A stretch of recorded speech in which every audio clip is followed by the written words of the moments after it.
Olá, amigos e amigas do Momento Imobiliário, bom dia a todos, um abração aí, o Momento Imobiliário, mais um dia aí, hoje numa quinta-feira, dia 5 de dezembro, trazendo mais dois convidados aí que já estão aí no mercado imobiliário, curtindo, né, esse mercado imobiliário que eu sempre falo aqui para o Siqueira, né, que o mercado imobiliário é um vírus que pega e depois a gente não quer sair mais, né?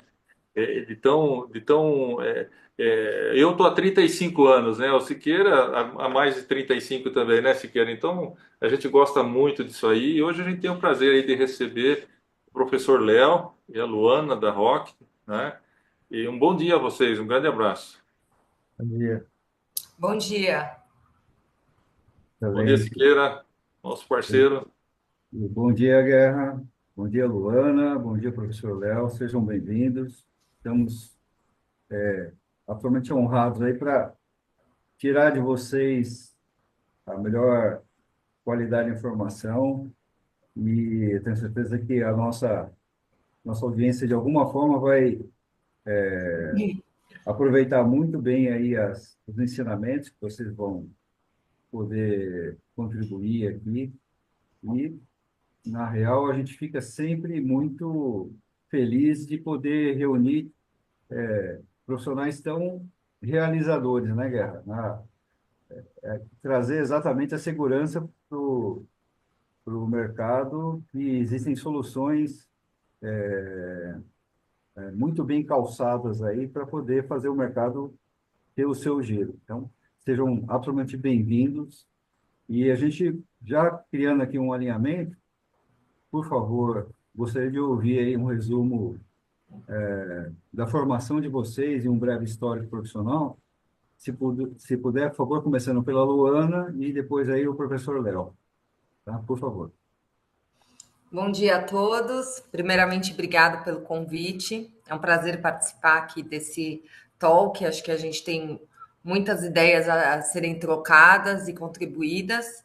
Bom, eu me chamo Luana Brito, sou arquiteta formada, apaixonada por arquitetura e trabalho no mercado, sempre trabalhei no mercado imobiliário, né? Apesar de ter tido uma vivência um pouco curta na área de projetos, mesmo de arquitetura, mas mergulhei no mercado imobiliário em 2006, trabalhei por 13 anos em uma grande imobiliária do país, na área de atendimento, fazendo desenvolvimento de produto, pesquisa de mercado e, naturalmente, todo o a gente acompanha toda a vida, né, do produto imobiliário.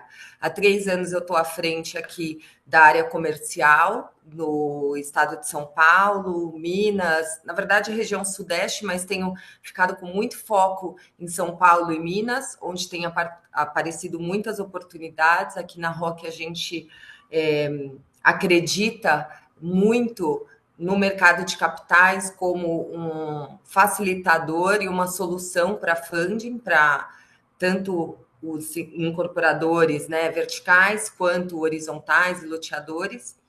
E então eu estou aí engajada nesse mercado financeiro com foco total no imobiliário para a gente trazer soluções para o nosso mercado. Então, basicamente, é esse o resumo de alguns tantos anos aí de experiência.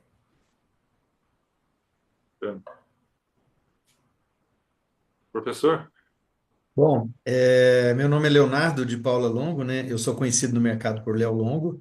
A minha trajetória de carreira foi grande parte, também tenho mais de 40 anos no mercado financeiro e imobiliário. Desses 32 anos no Banco do Brasil, mas antes de entrar no Banco do Brasil, eu trabalhei numa Caixa Econômica Estadual, que era um modelo de abrangência em cada estado, né? Cada estado tinha uma caixa econômica, muito parecido com a da Caixa Econômica Federal. Hoje não existe mais nenhuma dessas caixas econômicas. A última que existia e que foi extinta, foi incorporada, foi a nossa Caixa de São Paulo, que foi coincidentemente adquirida pelo Banco do Brasil, né? E que também adquiriu alguns bancos estaduais. E essas caixas econômicas, o papel delas era captar recursos e financiar a habitação. Então, meu DNA profissional já começa envolvido com o sistema financeiro e com a habitação e com o imobiliário. Aí, quando eu fui para o Banco do Brasil, aparentemente eu iria me afastar, porque naquela época, lá nos idos da década de 80, o Banco do Brasil nem sonhava em trabalhar na área imobiliária, então aparentemente eu ia me afastar do imobiliário, mas isso acabou não acontecendo, porque eu sou formado em administração de empresas e fui fazer mestrado na FGV em São Paulo, e aí eu tive contato com a Escola Nacional de Habitação e Poupança, que hoje já não existe mais, e ela atuava em São Paulo e Rio de Janeiro. E aí, através de cursos, eu continuei envolvido com o mercado imobiliário e, obviamente, trabalhando no Banco do Brasil, ainda naquela época, o Banco do Brasil afastado do crédito imobiliário. Mas em São Paulo eu tive essa experiência com essa Escola Nacional de Habitação e Poupança, que foi sucedido pela ABCIP Educação. A ABCIP é a Associação Brasileira das Entidades de Crédito Imobiliário e Poupança, que congrega os interesses das instituições financeiras que atuam com crédito imobiliário no Brasil, que hoje tem esse braço educacional que foi inspirado na ENAP, que é a Escola Nacional de Habitação e Poupança. Aí em 96 eu vim para Brasília e pelo Banco do Brasil, e a primeira missão que eu recebi aqui pelo Banco do Brasil foi cuidar de um convênio que o Banco do Brasil tinha e até hoje tem desde que a Poupex foi fundada. A Poupex é uma associação de poupança e empréstimo. Ela faz um papel parecido com as antigas caixas estaduais, ou seja, ela capta recursos de poupança e faz financiamentos habitacionais, e ela é vinculada ao Ministério da Defesa, mais especificamente à Fundação Habitacional do Exército. Embora ela não atue só no Exército, ela atue nas três forças e também na área civil. Ela financia pessoas que não são das Forças Armadas, são civis, normalmente clientes do Banco do Brasil. E esse convênio ele surgiu em 1986 por causa da necessidade que o Banco do Brasil tinha de disponibilizar para os seus clientes o produto caderneta de poupança, e o Banco do Brasil não a possuía. Ele só veio criar a caderneta de poupança dele em 1987, um ano depois, inspirado na Poupex. Mas o convênio foi mantido. E aí, em 96, quando eu vim para Brasília, eu fico em Brasília hoje, eu fui cuidar desse convênio. E aí, na época, tinha algumas ranhuras, né, no relacionamento, e aí eu fui encarregado de pacificar e me envolvi muito com o pessoal na época do Exército, e acabou abrindo a oportunidade da gente intensificar o relacionamento com a Poupex, e foi daí que nasceu a ideia de o Banco do Brasil entrar no crédito imobiliário, ou seja, em 1996. E em 97, já com algum tempo de trabalho nisso daí, foi criado o SFI e as companhias securitizadoras como a ROC da Luana, né? Essa lei é de 1997. E na época, a ideia nossa era que o Banco do Brasil ingressasse nesse novo mercado que era o SFI, e não no SFH, porque o SFH era muito conturbado naquela época, em decorrência da crise econômica do Brasil na década de 80 e início da década de 90. Então a ideia era trabalhar mais no SFI, mas para você ver como é que as coisas mudam, 10 anos, somente 10 anos depois, ou seja, em 2006, é que finalmente o Banco do Brasil se dispôs a ingressar no crédito imobiliário, mas aí o cenário já era outro. Mesmo o SFH e o SFI tinham regras muito mais claras, muito mais definidas, muito mais estáveis, e o Banco do Brasil acabou entrando. E eu tive a oportunidade de trabalhar nesse projeto. Na verdade, a gente não ficou parado esses 10 anos, porque o Banco do Brasil, na época, adquiriu uma participação societária na Cibrasec, que foi a primeira companhia securitizadora, ela chamava Companhia Brasileira de Securitização. Era a maior securitizadora e ela era. Os sócios eram exatamente os bancos que atuavam no crédito imobiliário, que tinham a ideia de ingressar no SFI através da securitização, que hoje está encontrando talvez o seu melhor momento desde a sua criação em 97. Naquela época, as taxas de juros estavam meio altas, né? Mais altas até do que hoje, e a securitização naquela época não decolou muito. Hoje ela está encontrando uma onda muito boa, né? E eu acho que a Luana e a Roque aí estão entrando num momento muito, muito adequado. E aí, nós trabalhamos esses 10 anos, né, participando da Cibrasec, participando da BCIP, até que finalmente o Banco do Brasil cedeu às evidências, né, de ingressar no mercado de crédito imobiliário. Isso aconteceu entre 2006 e 2007, e eu tive a oportunidade de trabalhar duramente nesse projeto e aprendi muito mais sobre crédito imobiliário. Obviamente, na época, uma outra roupagem, isso evoluiu muito ao longo do tempo. E aí, por conta dessa experiência, mesmo antes de eu me aposentar no Banco do Brasil, eu acabei me afastando sem vencimento, pedi licença do Banco do Brasil e fui prestar serviço para o Banco Sicredi, lá de Porto Alegre, que é um banco cooperativista, para justamente implantar sua área de crédito imobiliário. E hoje eles têm uma carteira de quase 2 bilhões de crédito imobiliário, e isso me enche de orgulho. E aí, a partir disso, eu comecei a ser convidado. Aí o Banco Sicob, que é aqui de Brasília, que também é um banco parecido com o Sicredi, que é um banco cooperativista, também requisitou meus serviços. Depois o Banco do Estado do Pará, a Unicred, a Ailos, a Uniprime, e eu fui de instituição financeira em instituição financeira fazendo esse trabalho de consultoria.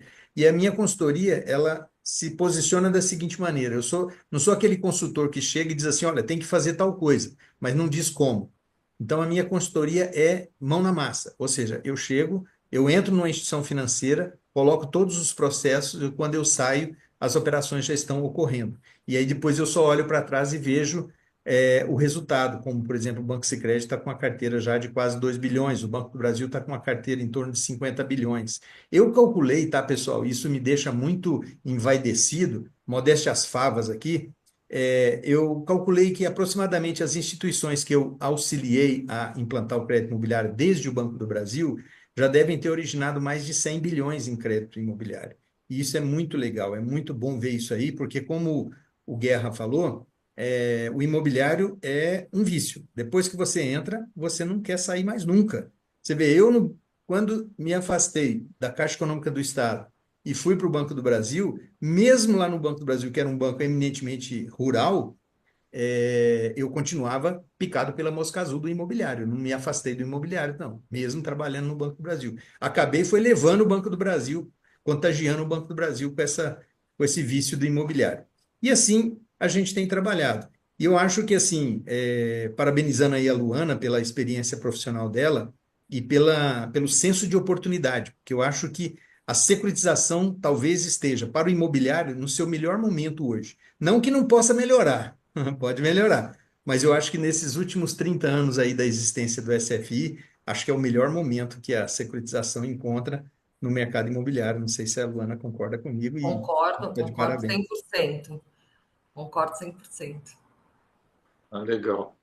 Com certeza, né, professor? A gente que está aí, eu e o Siqueira também aí no mercado também, né, todo esse tempo aí, mais de 30 anos, e a gente acompanhando também as incorporadoras, né? E com tudo isso que está no mercado, com todas essas ferramentas, essas opções de funding que estão aí, já existem e no mercado imobiliário e também no mercado financeiro e também na questão da securitizadora, fundos de investimento, uma série de coisas aí que estão à mão, né, do incorporador, né, e muitos que a gente se depara aí com esses incorporadores, fala, isso não é para mim, isso né, fica sempre naquela situação, isso é muito difícil, eu tenho que contratar muita gente, eu tenho que fazer isso. Professor, o que o senhor poderia, numa forma resumida, falar para essas empresas loteadoras que queiram aí, porque tudo isso ele tem que se organizar, aí tem as questões contábeis, né, que é o primeiro instrumento lá que as empresas que são as financiadoras, né? Os investidores vão olhar, basicamente são as demonstrações financeiras da empresa, né? Então, o que o senhor poderia passar para essas empresas? Fala assim, poxa, não é. Como que é isso? Como que ele pode se estruturar de uma maneira bem resumida, né? Como que ele pode se preparar para obter, para conseguir ter acesso, né, a essas opções de funding? Bom, deixa eu fazer. Obrigado aí, acho que é uma pergunta excelente. Eu gostaria no final de ter aí o complemento e até as correções da Luana, porque como ela está no mercado de securitização, ela conhece com muito mais profundidade esse nicho específico. Mas, Certo. como eu estou mais no generalista, eu queria só fazer uma contextualização histórica sobre essa questão de funding no Brasil, né? O SFH, o Sistema Financeiro da Habitação, ele nasceu pela Lei 4.380, em 21 de agosto de 1964. Naquela ocasião, só existiam basicamente duas fontes de financiamento, de recursos, que era a caderneta de poupança e que foi reestruturada, não é que ela não existia, mas ela foi reestruturada para ter um marco regulatório específico e atrair mais investidores, né? Então tinha a caderneta de poupança e as letras imobiliárias que foram extintas em 2015. Então, daqueles primórdios lá, hoje a gente só tem remanescente a caderneta de poupança. Mas ao longo desses 60 anos do SFH, muitos outros mecanismos de captação foram criados. Então, eu vou tentar ser mais ou menos na ordem cronológica. Nós tivemos o FGTS em 1966, que não foi criado com o objetivo de abastecer o SFH de recursos. Ele foi criado por uma outra necessidade, que era para prover indenização para trabalhadores que perdiam o emprego sem justa causa. Mas ocorre que o fundo, o FGTS, ele é um fundo e, como tal, ele tem natureza cumulativa. Hoje tem 570 bilhões em contas dos trabalhadores lá no FGTS.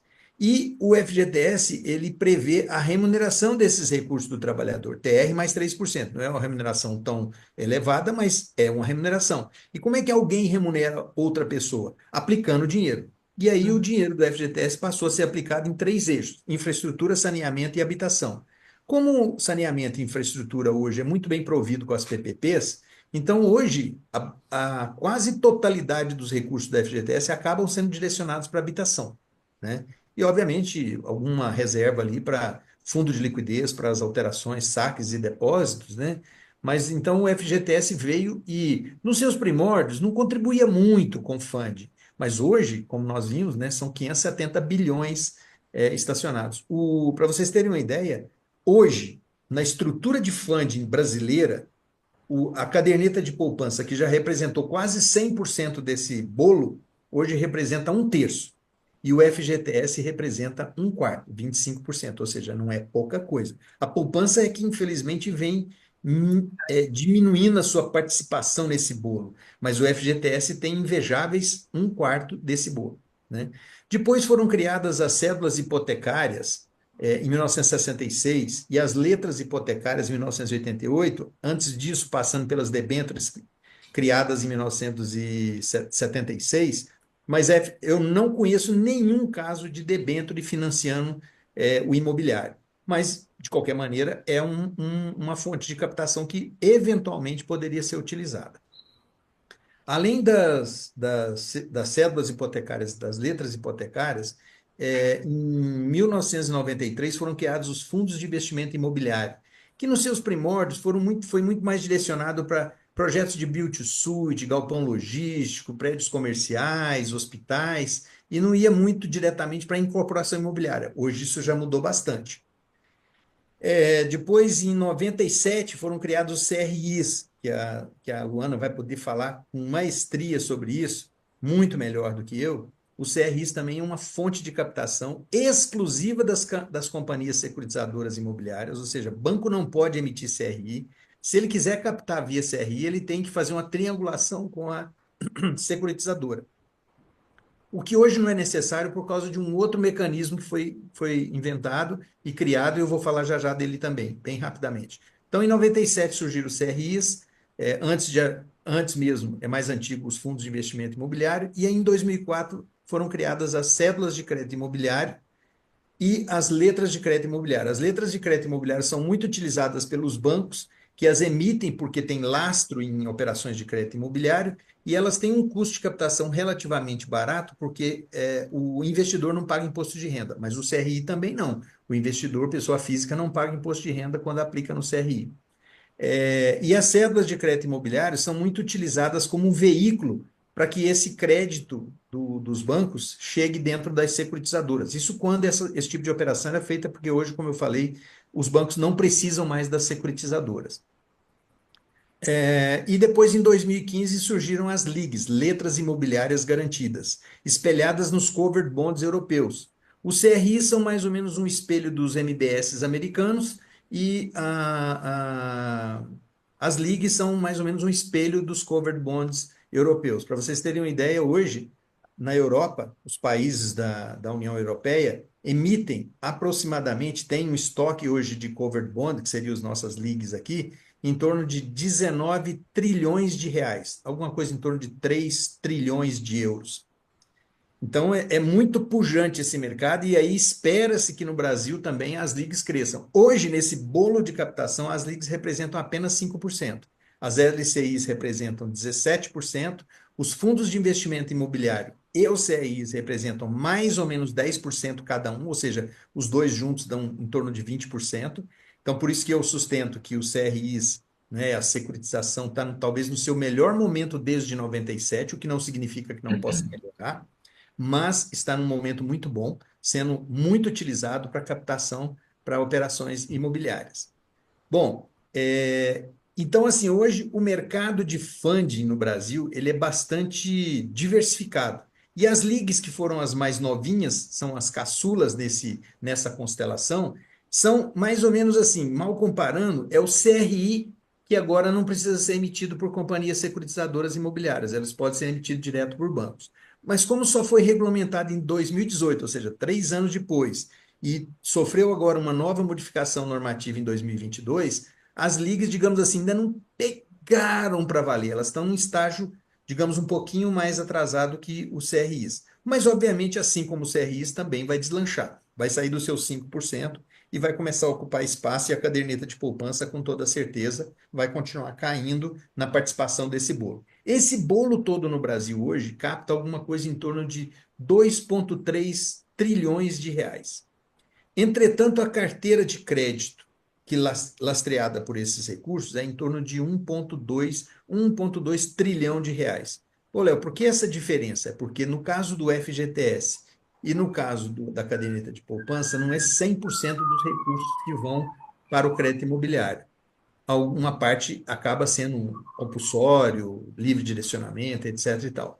Diferente do CRI, não.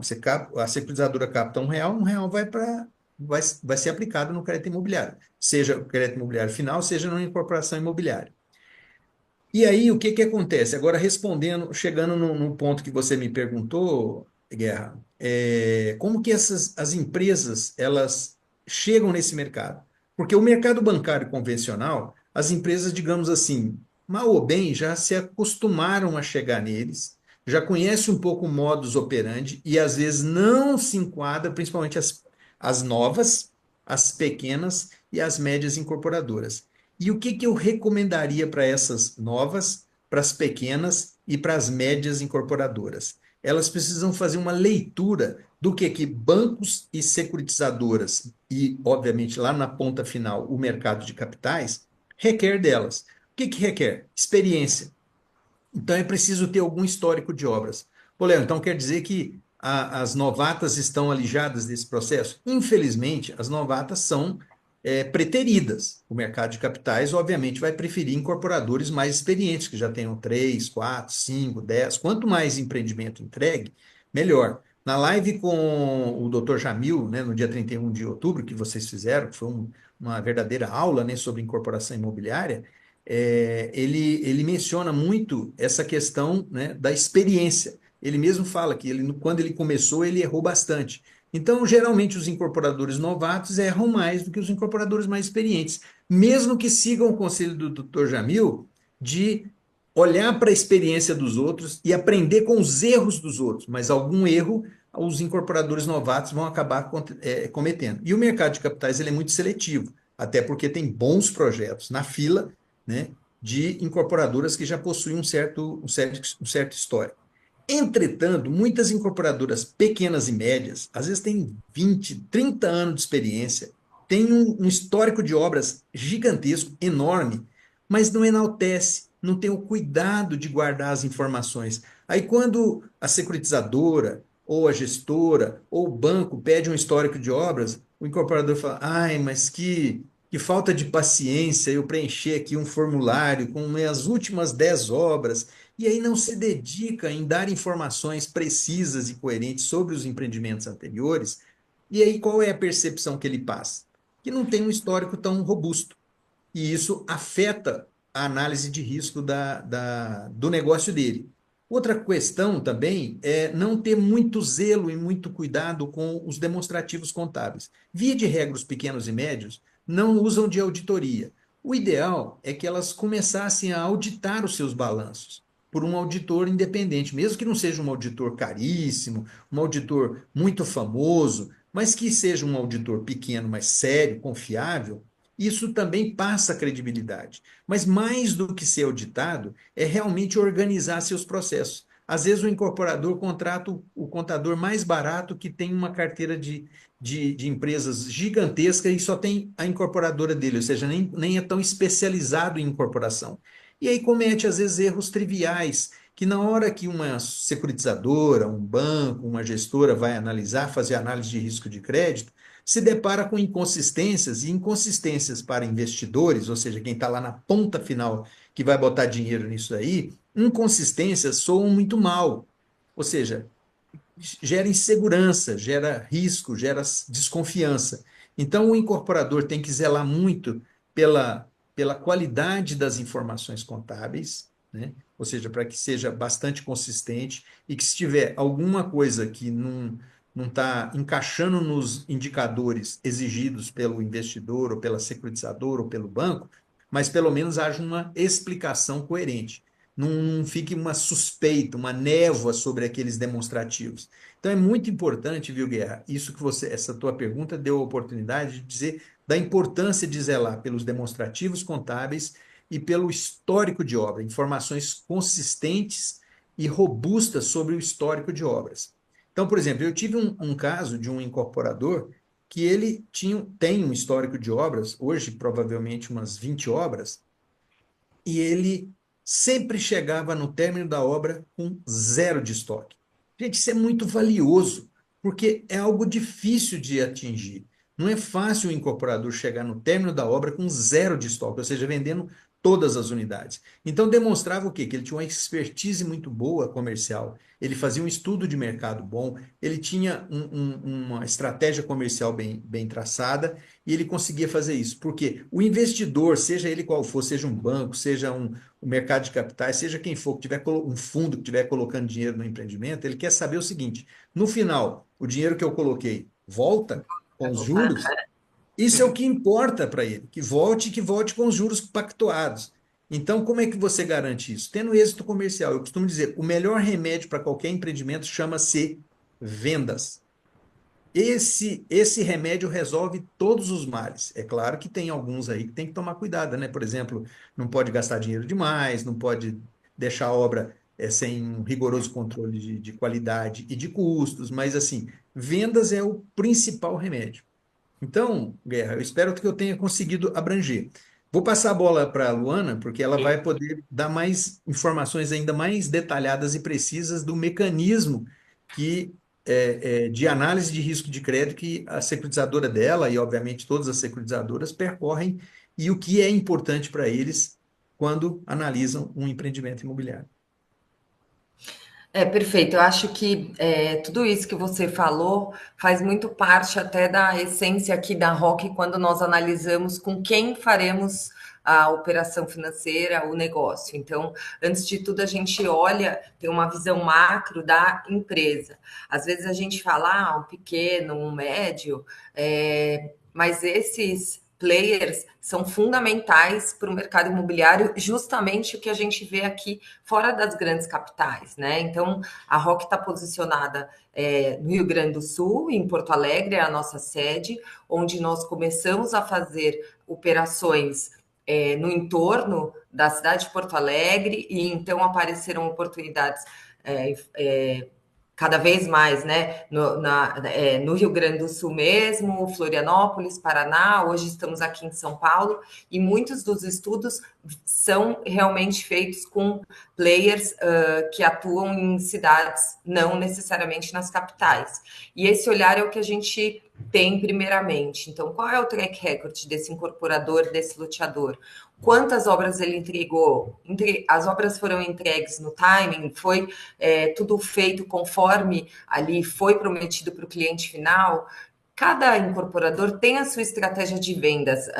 É uma música para os meus ouvidos ouvir que o incorporador vendeu 100%, no final da obra já estava 100% vendido. Mas como foi a qualidade dessa venda? como essa venda foi efetuada e de fato administrada, né? A entrada e a saída desse recurso. Assim, além de olhar esse macro, quando a gente fala aqui sobre demonstrações contábeis da empresa e tudo mais, nós olhamos fundamentalmente para a SPE daquele empreendimento. Então, como que é aquele? Quando a gente começa a fazer o estudo, é entender como serão as garantias. Então, qual é o formato desse contrato? Vai ter alienação fiduciária? Não tem? Como que funcionaria o repasse? Com relação à viabilidade, porque existem praças que têm historicamente um percentual de vendas maior num dado momento, ainda com pouca obra, outros precisa que seja feito um percentual de obra maior para aí então as vendas virem, quer dizer, cada praça funciona de um jeito. Eu acho que é a defesa da tese do produto que esse incorporador, esse loteador, ele tem que ter, juntamente com o seu histórico. Os novos, isso é curioso, até vou fazer aqui um parênteses, porque aparecem muitos colegas do mercado que já nos cruzamos aí ao longo da jornada de tantos lançamentos que eu participei e pesquisei, né? E falam, Luana, é meu primeiro loteamento ou é meu segundo loteamento, como funciona? Sim, vamos ver como ele está nascendo, né? Vamos entender direitinho esse nascimento, como que está a parte de aprovação, porque nascer bem já significa um grande passo para que tenha um sucesso no sentido dos números.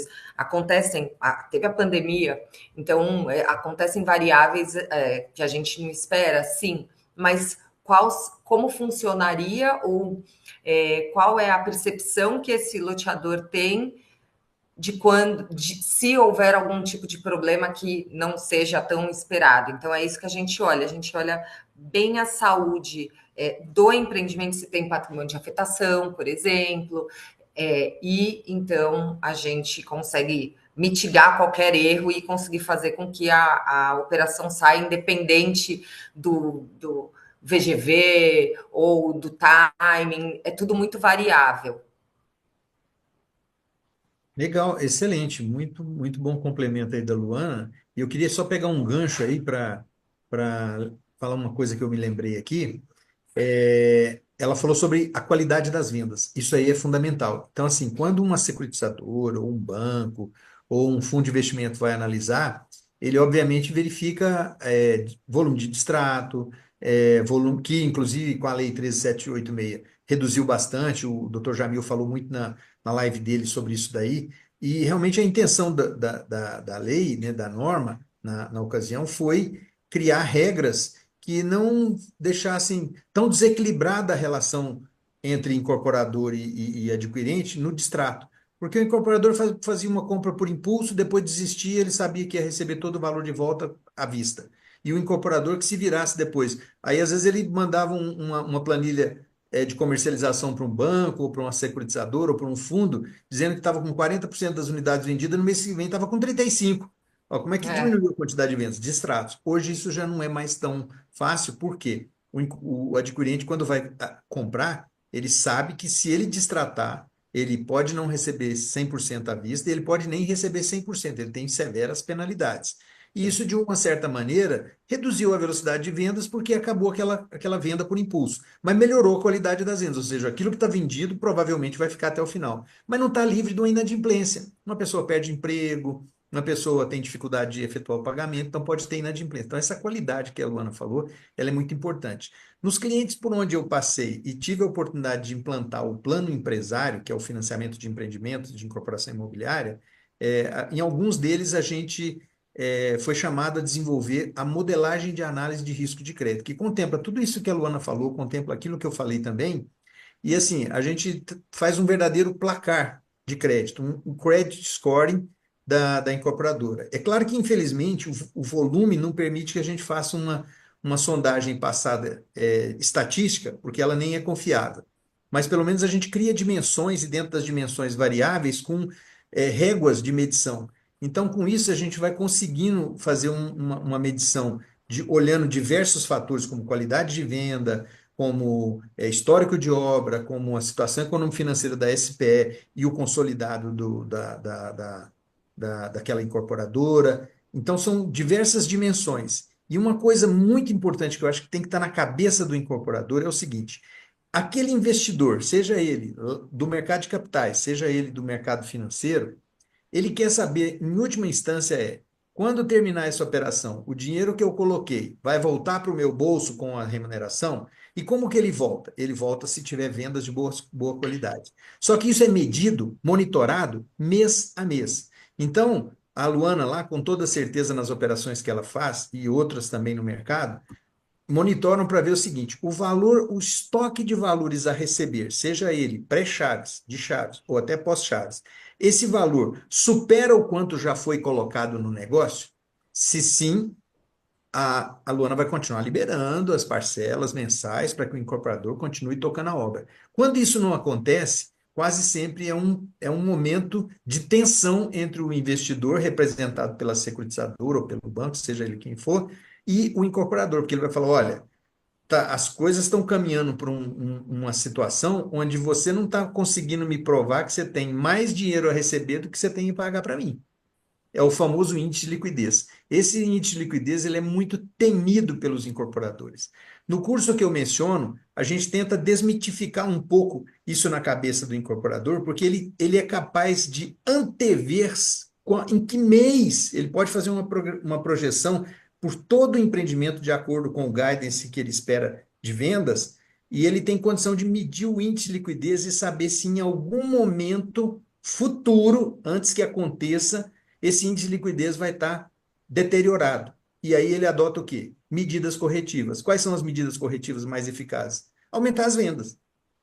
Quando o índice de liquidez começa a ficar ruim, é sinal de que as vendas, provavelmente, as vendas ou a qualidade das vendas não está indo bem. Mas se você descobre isso só no dia, aquilo vai gerar uma tensão ali entre todo mundo da operação. Se você consegue observar uma projeção futura do índice de liquidez, você consegue adotar medidas corretivas e o problema não efetivamente pode não ocorrer. Você consegue, o incorporador consegue adotar medidas corretivas. Então, assim, essa tua pergunta, Guerra, foi muito rica e, assim, daria para eu e a Luana ficar falando aqui o resto do dia a respeito, né? Se você quiser complementar, fica à vontade, Luana. Não, é isso aí. É isso aí. Também completa a resposta. Tudo gira em torno, né, Léo e Luana, nas questões de você administrar, estruturar direitinho, os números estarem de acordo com a realidade da empresa, né?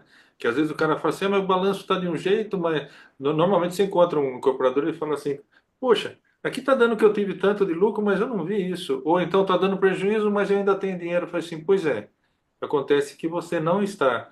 Os fatos contábeis não estão registrados, simples assim, Exato. não é?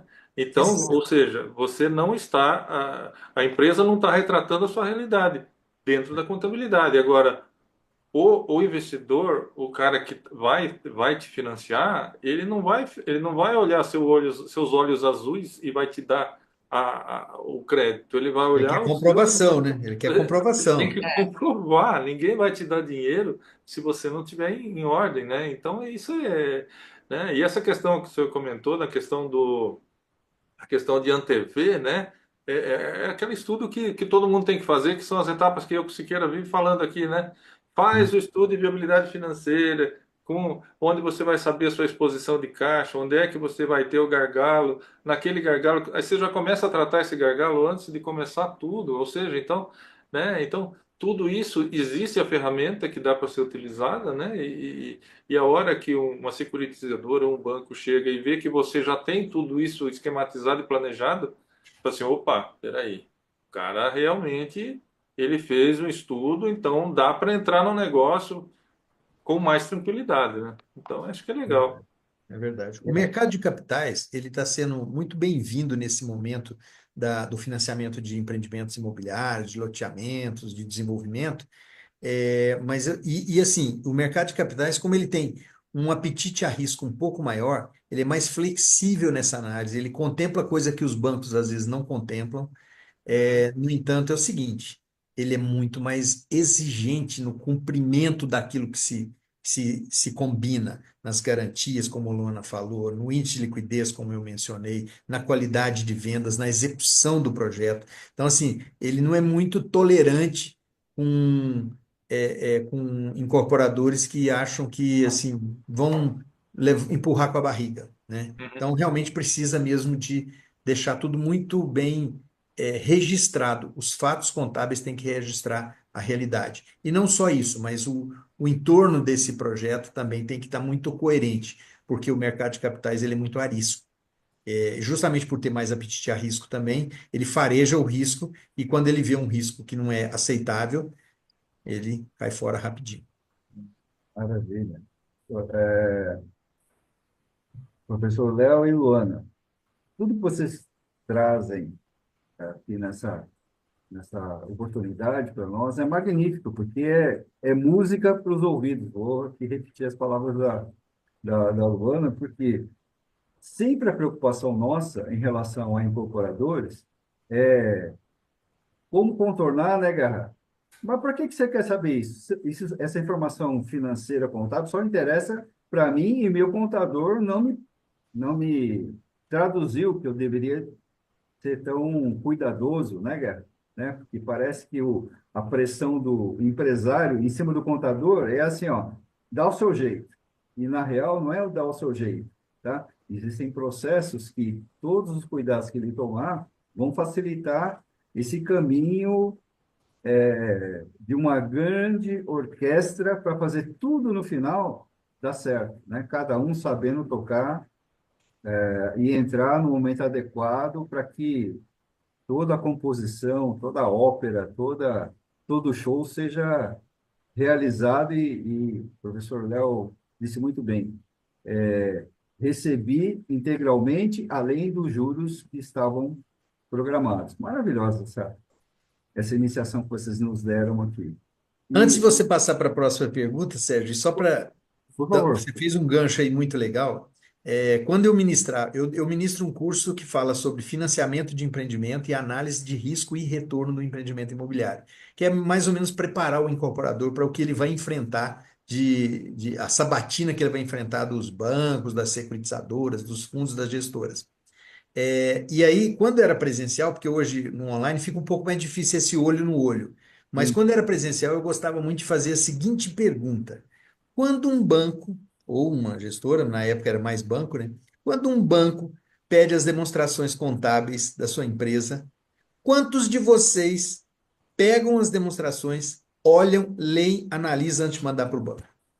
A maioria, na verdade, sabe o que fazia? Ligava para o contador, olha, manda direto para o banco. Ele nem Uhum. sequer olhava para ver o que tinha. E eu não estou aqui com isso querendo dizer que o incorporador deve maquiar a contabilidade, não é isso. Mas o foco do contador é o tratamento físico-tributário da contabilidade.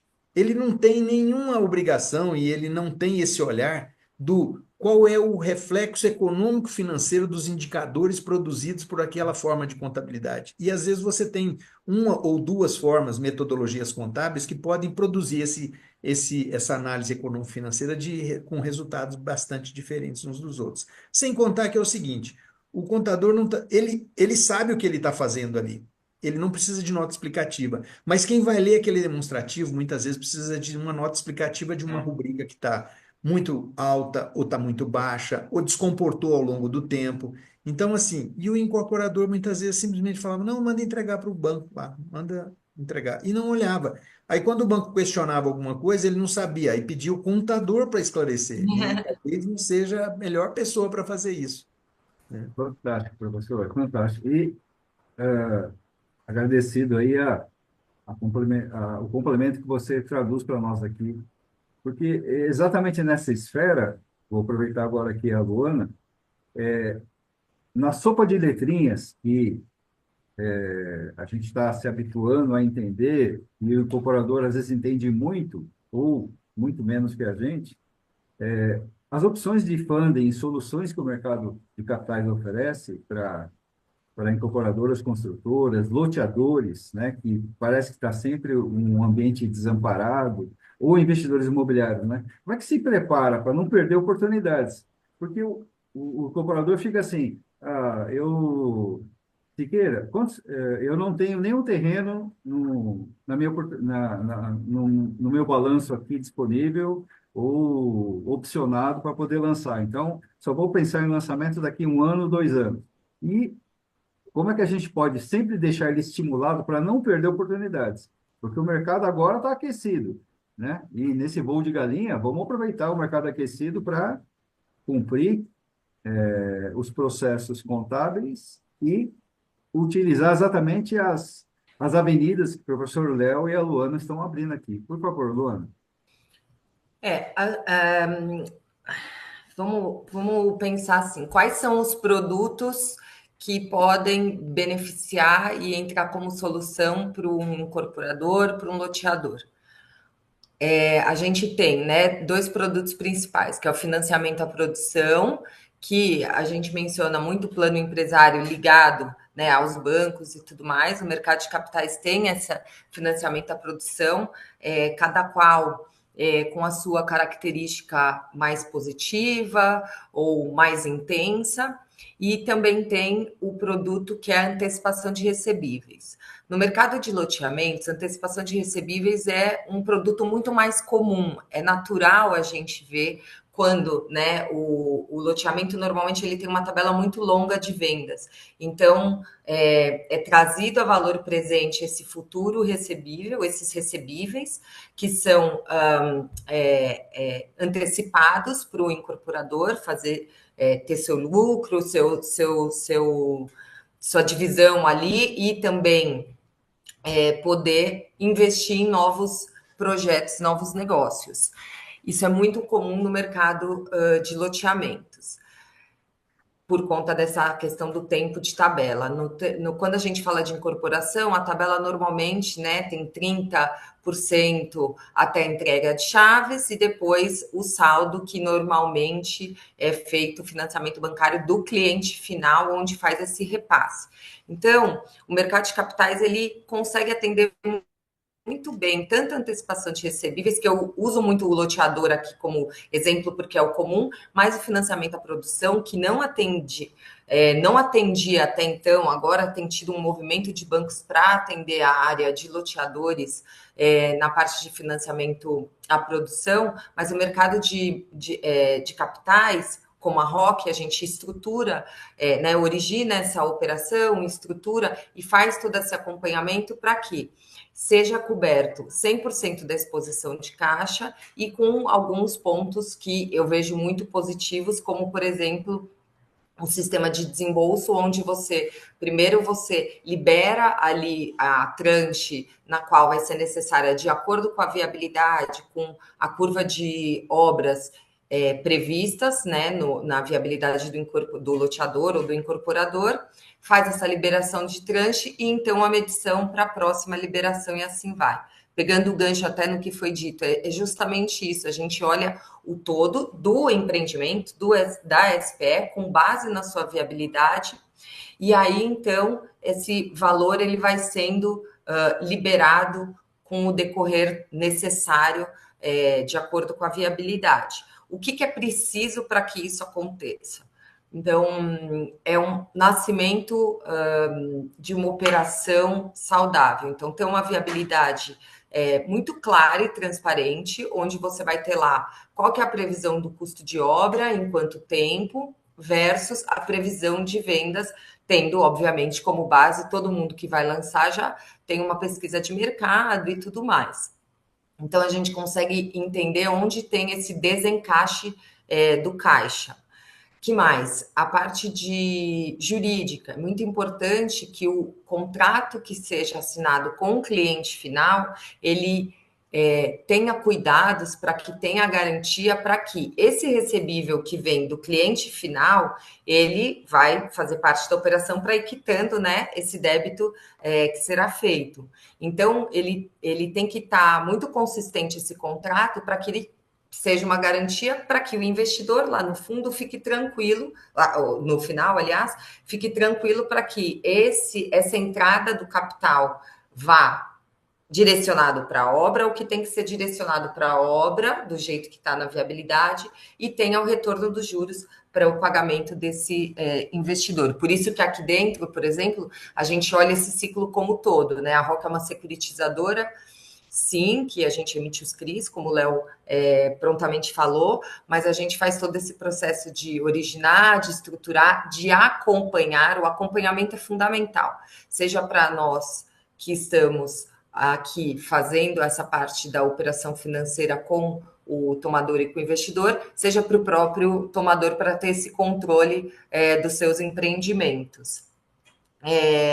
As soluções que tem hoje, então, tendo esses dois pontos que eu falei, que é o financiamento à produção, a antecipação de recebíveis e o desenvolvimento imobiliário, que a gente tem visto muito também, que é a questão da permuta financeira para terreno, para que tenham oportunidades. O mercado de capitais ele não tem a característica de fazer esse empréstimo ponte que alguns bancos fazem. Em compensação, ele tem outras flexibilidades que não exigem um percentual exato de vendas ou um percentual exato de obras para que seja liberado. Eu acho que essa flexibilidade que é um fator muito importante, porque aí vem daquilo que eu falei na primeira fala, que cada praça ela tem a sua própria característica.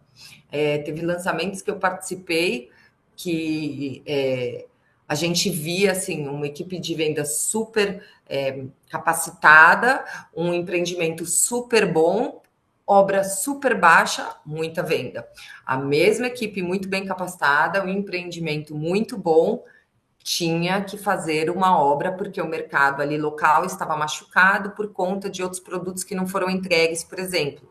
Isso muda muito na viabilidade. Então, eu acho que respondendo bem diretamente, o que deve, como se preparar, ter uma viabilidade real, com os números bem transparentes e muito consistentes com o mercado no qual aquele empreendimento ele está.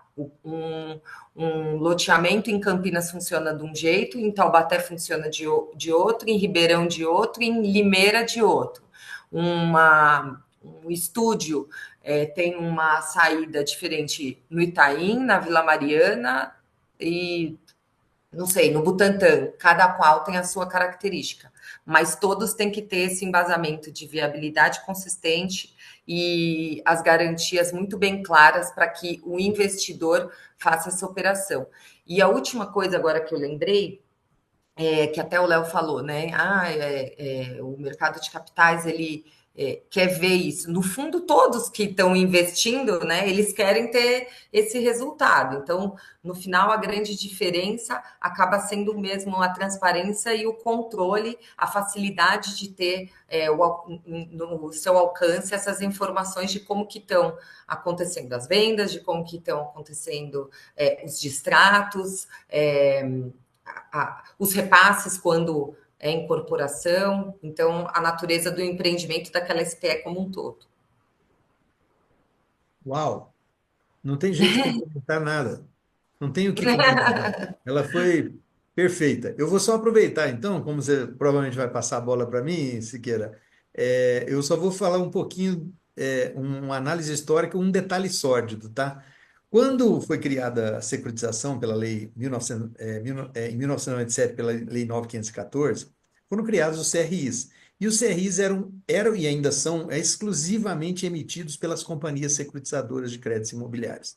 Então, os bancos tiveram que, vamos dizer assim, criar a sua própria securitizadora, que era a Cibrasec, que depois da edição da aprovação das ligas, os bancos não tinham mais necessidade da Cibrasec e venderam, ela foi para a ISEC, que hoje é chamada Virgo, é uma das grandes securitizadoras.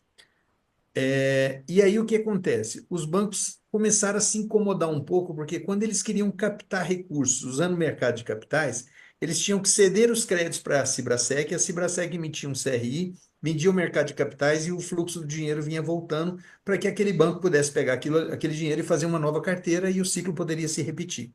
E os bancos se incomodaram um pouquinho com isso e fizeram uma gestão muito grande politicamente e conseguiram aprovar a criação das LICs. Aí muita gente até falou assim, pô, as securitizadoras vão acabar agora. Jamais.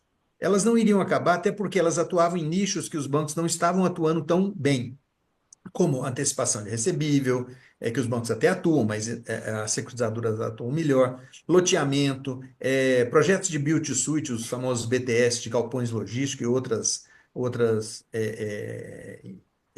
vertentes imobiliárias, loteamentos. Então já tinha esse nicho. Só que aí as securitizadoras, física, né? Ação e reação.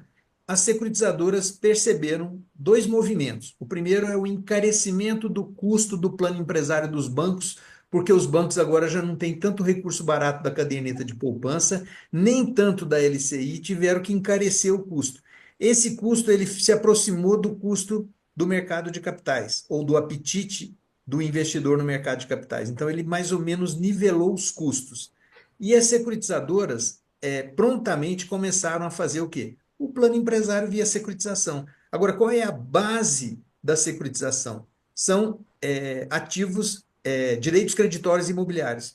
E o que uma incorporação tem em abundância, ou deveria ter? Direitos creditórios decorrentes dos contratos das promessas de compra e venda. Por isso que venda é tão importante, por isso que esse fluxo de qualidade e consistente, ele é importante, porque a securitizadora transforma um recebível futuro numa antecipação à vista. É claro que no caso de um empreendimento, essa liberação, como a Luana muito bem falou, ela vai sendo de acordo com a obra. Ou seja, é um plano empresário feito através de uma securitizadora e não através de um banco.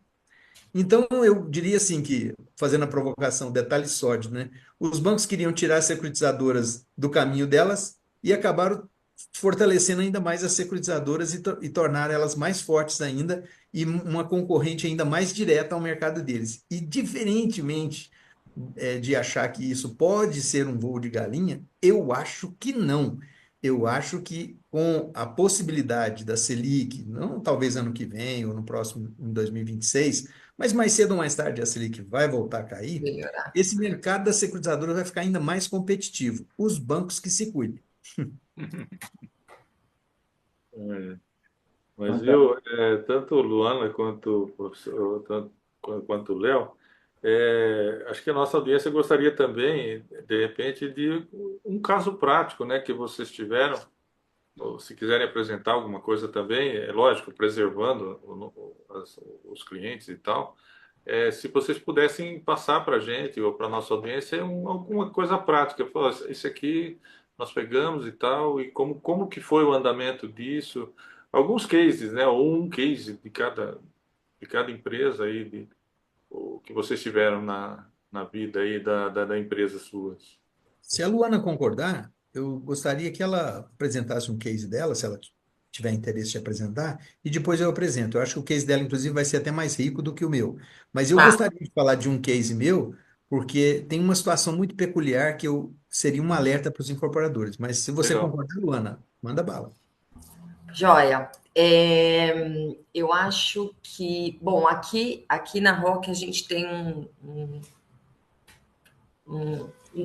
variadas operações que envolvem o financiamento à produção e a antecipação de recebíveis e desenvolvimento, mas eu acho que é legal citar um caso que é do litoral do Rio Grande do Sul, é um empreendimento, um loteamento.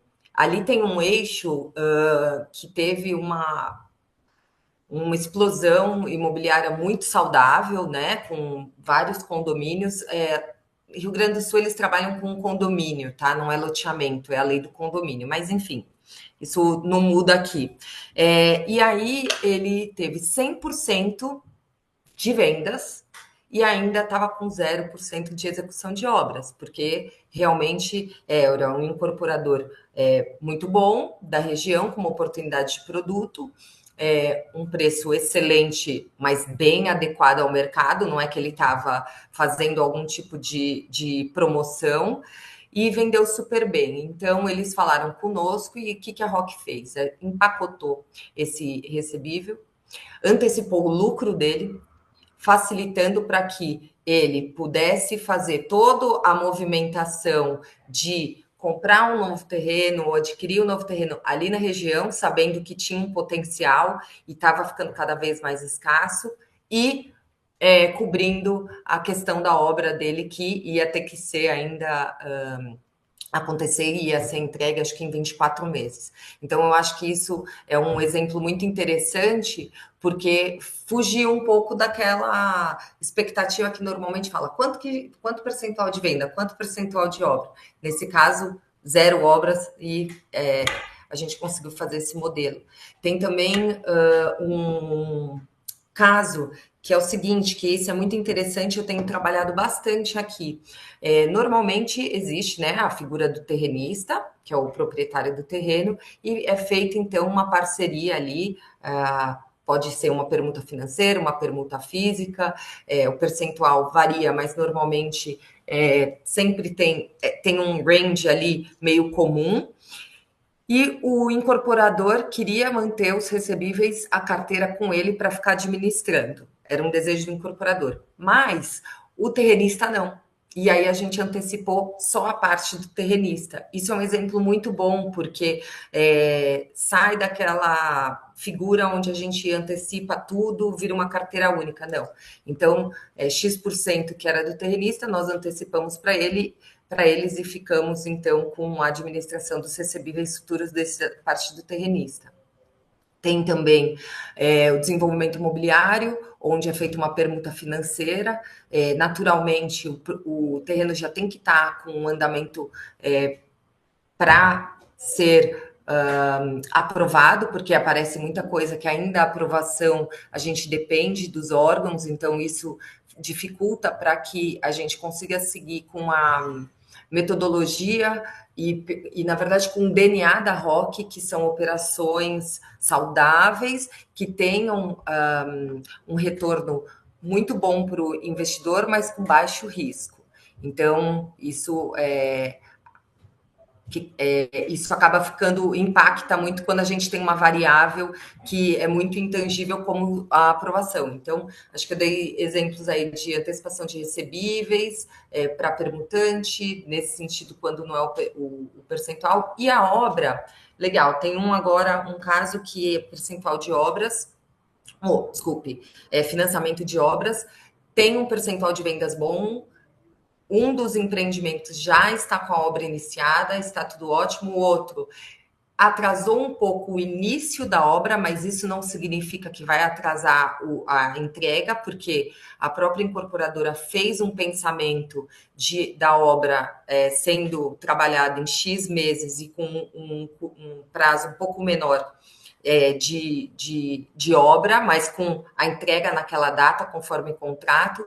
Por quê? Porque era necessário que o stand se mantivesse mais tempo ali por conta da concorrência. E aí a ROC também conseguiu fazer essa operação de um modo que entendeu que ali vão ter as vendas de acordo com a expectativa deles nesse tempo de obra. Então, o financiamento à produção saiu normalmente, igual o outro que estava com os percentuais, digamos assim, mais encaixados naqueles 30% e tal, que a gente sempre vê por aí, a grosso modo, no mercado.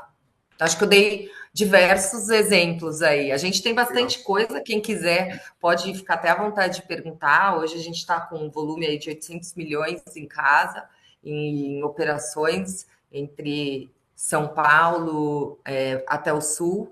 Então, se alguém quiser trocar uma ideia, é só me chamar. Legal. Legal, legal. Bom, eu queria destacar só uma Agora eu operação. quero ouvir do Léo, porque eu estou curiosa. O Léo falou que eu teria, mas eu tenho certeza que o Léo tem, porque o Léo foi meu professor, então eu quero ouvir, né? Não, que isso, imagina. Eu tive um caso que foi muito, eu considero bem sucedido e que pode ser um alerta para incorporadores, principalmente aqueles marinheiros de primeira viagem. Inclusive era o caso desse. Mas alguns são marinheiros de primeira viagem, ou vão sozinhos, ou vão como aqueles aventureiros que o Guerra falou, que às vezes não conhecem toda a estrutura e, por não conhecer, às vezes cometem alguns equívocos. Foi uma operação de um empreendimento residencial que ainda não foi concluído, está terminando, está pronto para ser pertinho de ser entregue. Ele tinha um custo de obra de 30 e poucos milhões, a gente acabou captando 42 milhões para esse empreendimento. É numa cidade, o incorporador é de uma cidade de Minas e ele estava empreendendo uma outra cidade também de Minas, uma cidade maior do que a dele, inclusive, que ele estava tendo que diversificar. os empreendimentos, já que a cidade onde ele estava já estava começando a ficar saturada.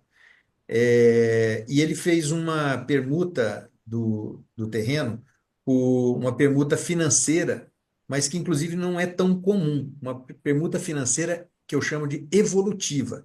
Em vez dela ser executada lá no final, ou seja, quando terminasse o empreendimento, verificava quanto seria o valor de venda daquelas unidades, referência para a permuta, e ele pagaria em dinheiro, não. Ele estabeleceu o percentual de permuta e sobre todo o recebível dele, todo mês, ele paga esse percentual. Se não me engano, acho que era 12%. Uhum. Então, uma parte do recebível dele estava comprometido com o terreneiro, que havia feito esse tipo de permuta. E todo mês esse dinheiro ia sair do caixa dele. Então, quando a operação foi feita através de uma CCB, emitida em favor de uma companhia hipotecária pequena que não tinha o recurso para bancar, então ela teve que pegar essa CCB e levar para um fundo de investimento que, digamos, comprou essa CCB, antecipou esse recurso. Como a obra não estava sendo executada, esse valor foi colocado numa escrow account, uma conta escrow, né? E administrada por um agente fiduciário que aplicava aquele dinheiro enquanto não estava sendo destinado ao empreendimento e todo mês fazia uma prestação de contas e ia destinando.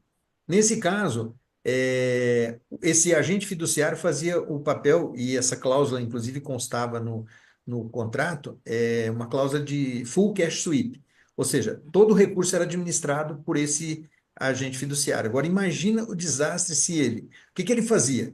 Todo o recebível caía na conta dele, esse dinheiro antecipado caía na conta do agente fiduciário, então tinha muito mais dinheiro a liberar, porque a obra ainda estava iniciando, e todo mês ele ia lá e liberava esse recurso, correspondente à obra. E ele pegava também uma parte desse recurso que vinha dos adquirentes para pagar os juros mensais, para que a dívida não escalasse, ela não fosse maior do que o que foi pactuado na CCB.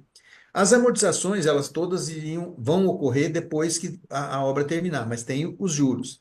E aí, o que sobrava nesse fluxo de caixa ia amortizando a operação. Alguns, e aí um cuidado que os incorporadores têm que ter, que é o seguinte: alguns investidores não gostam disso, porque isso é considerado pré-pagamento. E o investidor, quando ele decide, ele acha que o empreendimento é bom, que o risco é aceitável, ele não quer ficar recebendo antes, ele quer receber o quanto ele previa receber de juro. Então, tem alguns que aceitam, outros não aceitam. Nesse caso, eles até faziam questão de receber antecipadamente. Por quê? Porque era um incorporador que estava começando nessa seara do mercado de capitais, então eles acharam melhor mitigar um pouco o risco e receber à vista. Agora, só que nós tivemos que colocar no custo de obra esse valor da permuta evolutiva, porque se não colocasse, o que ia acontecer? Não ia faltar dinheiro para ele pagar o terreneiro. Aí de onde que esse dinheiro teria que vir? Do bolso dele. E era um valor expressivo.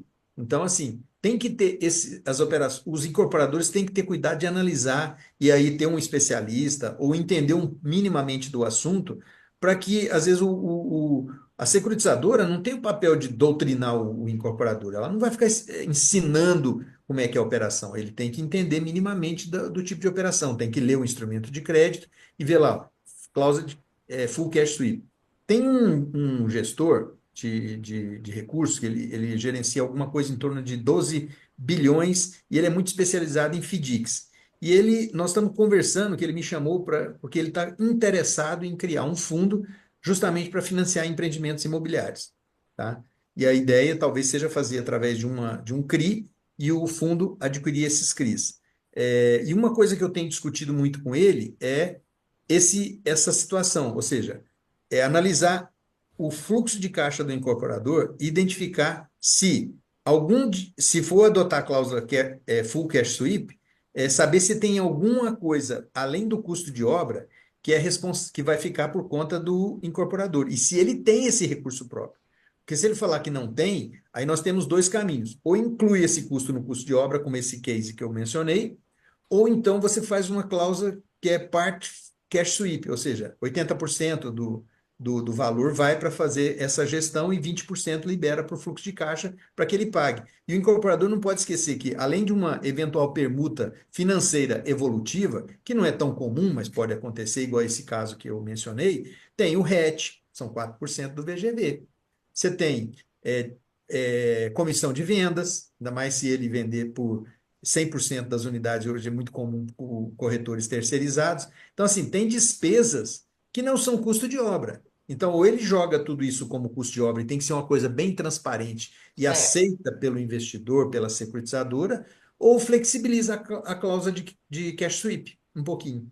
Então, assim, tem mecanismos. Agora, tem que é. entender esses mecanismos e saber do que a gente está falando, ok?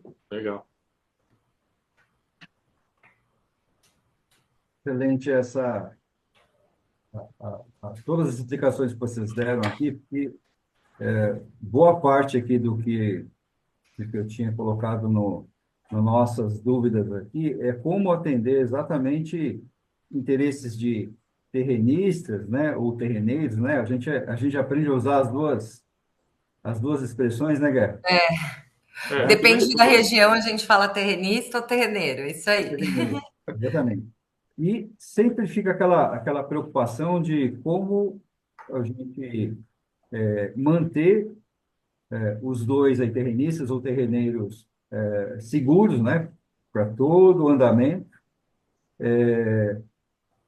atender também estruturadores, no caso aqui, eu e o Guerra, a gente está dentro dessa linha, e principalmente assim, ó, que hora que eu tenho que tirar, de repente, o terreneiro e o terrenista da, do, da particularidade da preocupação e colocar um investidor profissional, que está muito mais habituado aos pontos que nós tocamos aqui, e falar, o senhor japonês de 88 anos que tem a área e está preocupado, né, Guerra, em receber em vida e poder deixar para os netos e para os bisnetos aquela renda futura, ou aquele valor futuro que ele vai receber. Tá, eu vou colocar aqui um investidor profissional que vai absorver isso tudo, vai é, ele entende a conversa da Luana e todos os rigores da Luana, entende todos os cuidados que o professor Léo conversou, e esse investidor profissional ele vai absorver toda a operação que está muito mais dentro do métier dele. E esse posicionamento de quando colocar um investidor está dentro do checklist de vocês, de a gente poder atender dessa forma, por favor.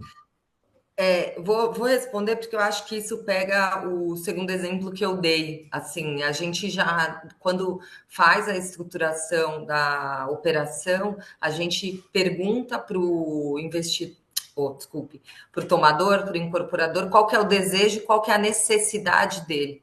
Então, nesse caso, aí já casa bem com o que o professor Léo falou. Já sai mesmo, a gente já tem ali, quanto que você tem de previsão de entrada, assim, do X% do terrenista, X% do incorporador. Quanto que é o custo de obra, custo de marketing, a gente atira a comissão, por exemplo, alguns custos assim, e aí quanto que vai ser? Esse custo, ele é proveniente do percentual que ficou com o incorporador? Ok. Então, a gente já faz essa divisão do recebível no seu percentual para o que vai para o terrenista e para o que vai para o loteador ou para o incorporador. Então, acaba sendo natural. E aí é o exemplo que eu dei onde a estratégia do loteador era manter o recebível ainda com ele, pelo menos por um tempo, e o tenista era exatamente esse caso. Ele falou: eu não quero esperar X anos para receber, tá. Então, sim, super possível fazer uma operação dessa.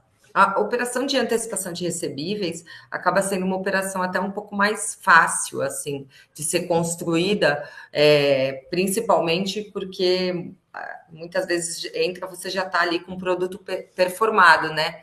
Então acaba sendo até com menos exigências do que quando a gente vai fazer um financiamento à produção, quando a gente vai fazer a obra, o custo de obra mesmo, que tem que ter não só o acompanhamento da entrada dos recebíveis, mas o acompanhamento da saída para o pagamento das obras, para a realização das obras, mais do que ainda o pagamento. Então, te respondendo sim, e com relação a players que possam fazer toda essa parte de apoio na estruturação ou algo assim, Por isso que eu acho que é importante nascer muito bem combinado. Então, normalmente já tem uma participação nessa operação, onde aqui na ROC a gente tem muitos parceiros que trabalharam já tanto comigo quanto com os meus colegas que estão originando no Sul e em Santa Catarina, por exemplo, com os próprios sócios aqui da ROC, que tem essa relação que falam: olha, eu tenho um, um empreendimento assim assado de alguém que eu conheço que está querendo entrar aqui no mercado de capitais e como que seria, e tem essa transparência justamente nessa indicação, nessa participação, que isso eu acho muito bacana. Normalmente depende muito de produto a produto e de profissional, mas sempre tem aqui uma célula, até a gente chama de rede rock, que é justamente isso quando tem esses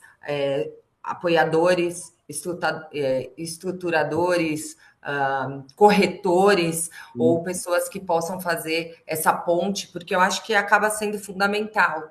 É a indicação. A gente sempre sente mais segurança quando indicado, certo? Quando a gente vai pegar algum negócio, normalmente a gente não quer perguntar para algum amigo, algum colega de trabalho, como que foi a sua experiência? Então, acho que isso tem um peso fundamental aqui na ROC, e eu vejo até no mercado como um todo, né? Então, existe sim normalmente a saída já no começo da operação, quando você já tem a primeira tranche e tem o desconto dos custos, e aí já é feito essa parte de pagamento e tudo mais das pessoas que participam e o próprio acompanhamento. Aí depende, tem alguns que falam: olha, eu apresento esse, mas não quero estar sempre, eu apresento esse, mas eu quero acompanhar porque é o incorporador que está aqui comigo há anos, eu o ajudo tanto na parte de aprovação diária, quanto também a estruturação financeira, que nem o professor Léo que faz essas consultorias com tantos.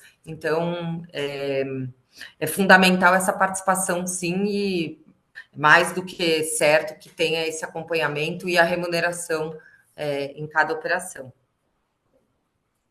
Eu acho que isso agiliza e promove, né, os negócios. Perfeito. Essa questão, né, até que é bem interessante, né, porque os agentes aí do mercado imobiliário, né, quando a gente fala de corretor, fala de imobiliário, até de estruturadores e tudo mais, né, principalmente os corretores, e eu falo até imobiliárias, né, Siqueira, Né? elas não têm o conhecimento até para servir de ponte com as securitizadoras, né? Então, até com instituição financeira também, né? E muitos negócios se perdem em função disso, né? Porque Exatamente, muito negócio. exatamente, Pierre. Qual que é o interesse maior de uma imobiliária, por exemplo? Um bom produto. Aham, Qual que é, né? É um ciclo realmente. Um bom produto. Para esse produto estar lá saudável, ele tem que ter o quê? Uma arquitetura boa, ele tem que ter uma inteligência de mercado boa, ele tem que ter uma aprovação boa, ele tem que ter uma estrutura financeira boa. Então, é um ciclo onde um suporta e apoia o outro. Por isso que eu acho que é interessante a gente ter bastante essa cabeça, onde está todo mundo remando no mesmo sentido. é. É o que a gente sente, né? A gente sente aqui na Siqueira muito disso aí, né? A gente sente porque o que acontece? A pessoa chega eu sinto muito isso aí, né? O cliente chega na frente na imobiliária ou no corretor dele que ele conhece, né? Fala assim: poxa, eu estava pensando em fazer uma forma aqui, mas eu não tenho dinheiro. Pois é, né? Então você não tem dinheiro, então acaba a conversa fala assim: meu Deus, né? Acaba sem começar. Acaba sem começar, exatamente, né? E às vezes um potencial enorme, né? Um potencial enorme que tem aquilo que está chegando na sua mesa, tem um monte de dinheiro na sua mesa e você não sabe nem como, é, não sabe nem que ele existe, né? É. Não sabe que esse dinheiro existe e justamente pela falta de preparo dos agentes do mercado financeiro, né, Siqueira? Não sabe Exatamente. viabilizar, né? E assim, eu acho que com esse advento agora das securitizadoras, dos fundos de investimento imobiliário, do mercado de capitais vindo em direção ao plano empresário, né, a financiar empreendimentos, eu acredito que os telespectadores aí do Momento Imobiliário podem aí, ó, ter uma ótima opção aí, ó. Depois vocês podem colocar o link lá da ROC na descrição do vídeo, né? Podem recorrer aí à Luana para estudar, né? Estruturar uma engenharia Sim, financeira para esses empreendimentos. Tem muita coisa boa, tem muita. Eu costumo dizer, a Luana falou no início aqui da nossa live. Tem muito pequeno e médio incorporadores, principalmente interior aí, tem muita pepita de ouro nesse Brasil afora. tem muita. Excelente. E para nós, né, Garra, que a gente já vai afunilando aqui a nossa, dentro do nosso tempo, e a gentileza aí da Luana e do professor Léo, a gente fecha aqui com sempre com dois caminhos. Vocês podem deixar aqui uma frase ou um mantra que vocês acreditam, tá? Para a nossa audiência. E se vocês têm a indicação de um livro, tá? Para que a gente sempre reforce aqui que, independente das paixões e da exigência técnica, a gente sempre amplia aqui um pouco da cultura. Por favor. Fique à vontade, Luana, se você quiser mencionar. Vamos pensar. Eu acho que algo que a gente tem, eu tenho como profissional e pessoalmente, e felizmente eu tenho muita sorte nesse sentido de ter trabalhado em empresas, e hoje eu estou numa empresa na qual eu estou muito feliz e que encaixa um mantra, digamos assim, é a questão da disciplina, da consistência e de ouvir, ser curioso, ouvir, porque eu acho que assim a gente consegue ter um olhar diferente em mercados, em necessidades, e ouvindo a gente consegue entender o que o outro precisa, porque às vezes eu tenho um produto que eu acho que é o ideal, mas não encaixa ali.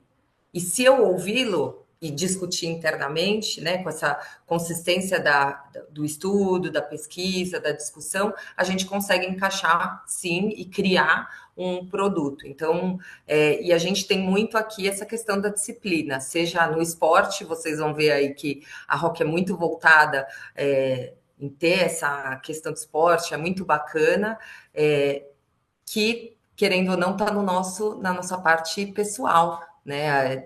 Nada sem o equilíbrio funciona. Então, tem a parte profissional e tem a parte pessoal que a gente tem que ter essa disciplina, ao mesmo tempo com a leveza, mas é o ouvir e estar atento para a gente conseguir se adequar e achar novas soluções. E livro, eu acho, assim, eu gosto muito de ler.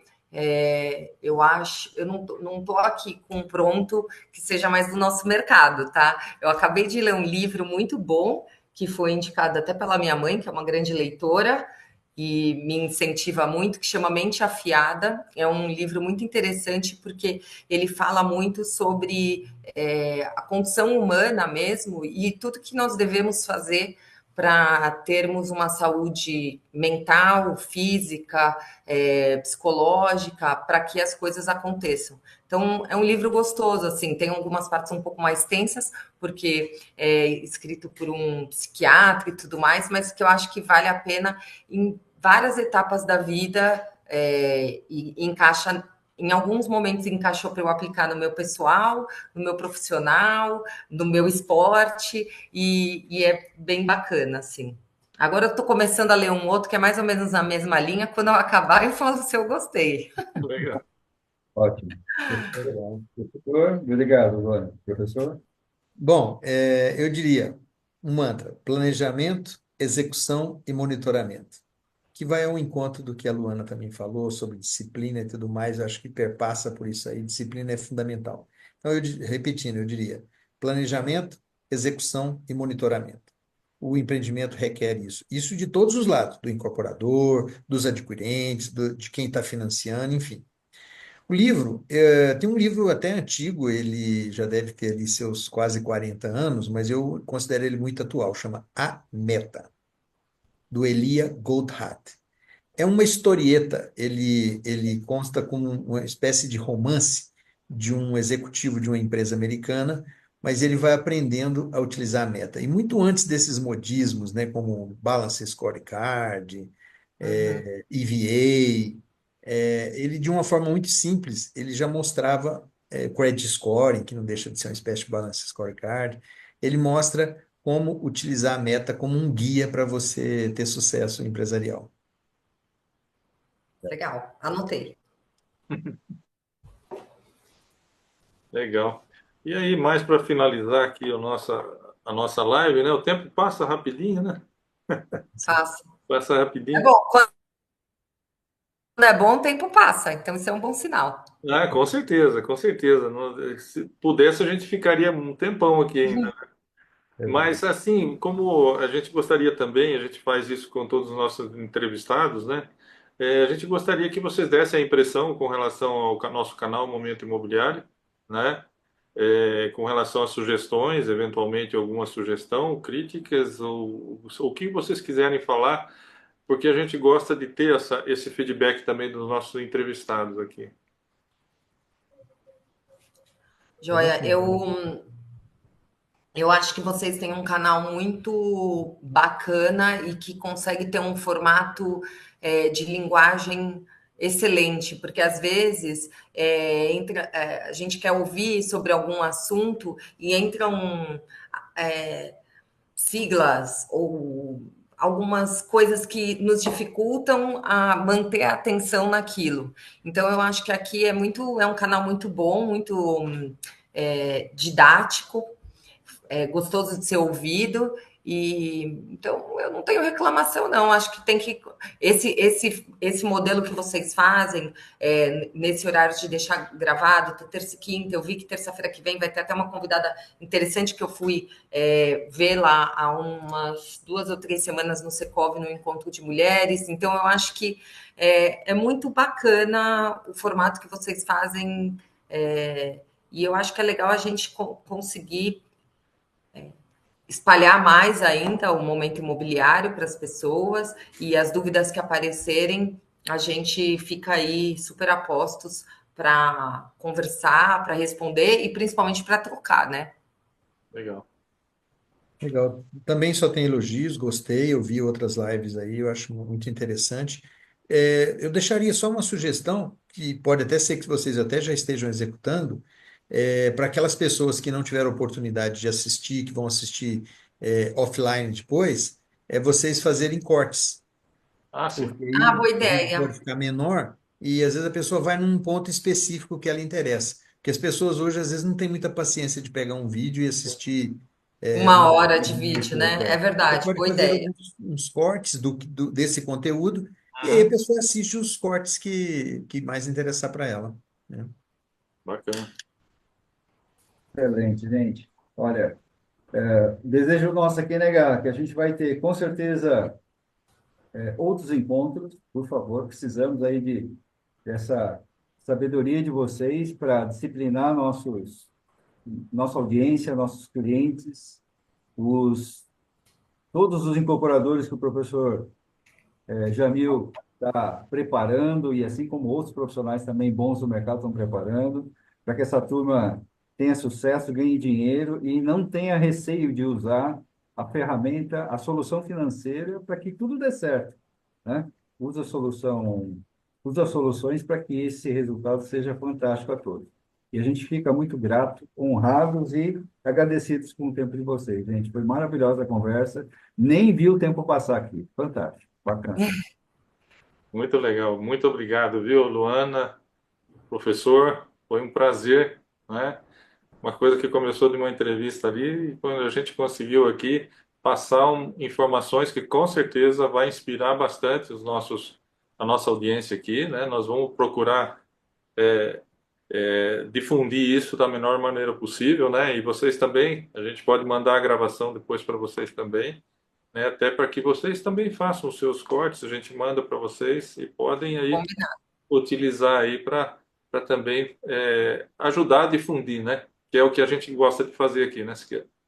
Então, um abração a todos, um abração à nossa audiência, né? E tudo de bom.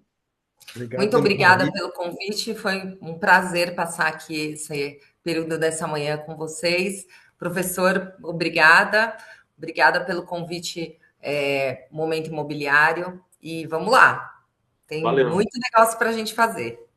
Obrigado aí Joia. pelo convite, me senti honrado e foi muito bom atuar aqui junto com a Luana. Me deixa muita satisfação e muita honra. Valeu.